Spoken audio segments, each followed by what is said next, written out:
يا جماعة عايزين نسمع نصيحة المستشارة عصمت شفيق. حضرتك ممكن تفهمينا ايه اللي بيحصل مع اطفالنا ووعي اطفالنا، ولازم نوعي اطفالنا. اسمعوا من المستشارة كلام مهم جدا جدا جدا جدا. اتفضلي.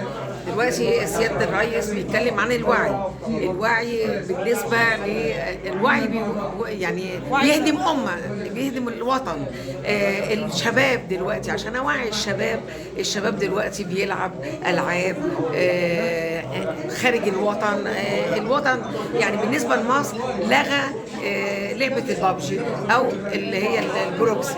دلوقتي الأطفال هم بيديهم لينكات اتنصروا أو الوطن غيروا هويتكم، انت تبع دولة مصر، لا مش هتلعب، هي ملغية.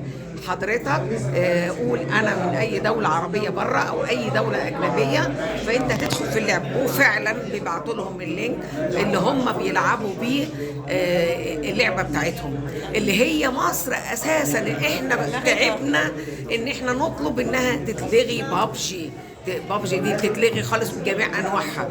دلوقتي بقت بابجي هي اللي بتخلي الاولاد ينهوا عن ينهوا هويتهم خالص، ويقول انا مش مصري فيقوم يلعبه.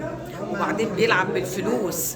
يعني دلوقتي كانت الاول اللعبه من غير فلوس، دلوقتي اللعبه بالفلوس. لازم يبعت ويشتري ويبعت الفلوس ويقول كذا وانا كذا، وهو بيدخل فيها في اللعبه مندمج، بيشيل الهويه بتاعته، بيمسح الذاكره بتاعته. يعني عايز يروح المدرسه، هو هيروح المدرسه يعمل ايه؟ هو رايح المدرسه عشان اهله بيقولوا روح اتعلم، لكن هو اساسا مخه في اللعبه.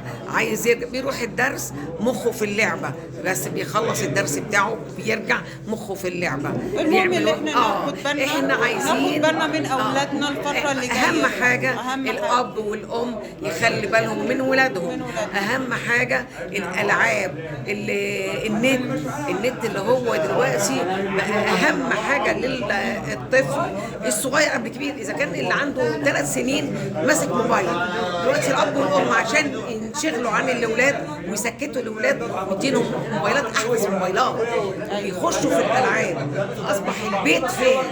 البيت هو الاول والاخير في الالعاب وفي التنصل عن الهويه والجنسيه. الرئيس بيقول احنا عايزين الوعي. طب الوعي فين؟ الوعي منتهي في البيت، في المدرسه انتهى، مفيش وعي. ناخد بالنا من اولادنا ونشكر المستشاره. بجد انا متشكره بوجودي مع حضرتك جدا جدا جدا جدا. وناخد بالنا من اولادنا. تحيا مصر، تحيا مصر، تحيا مصر، تحيا مصر. شكرا.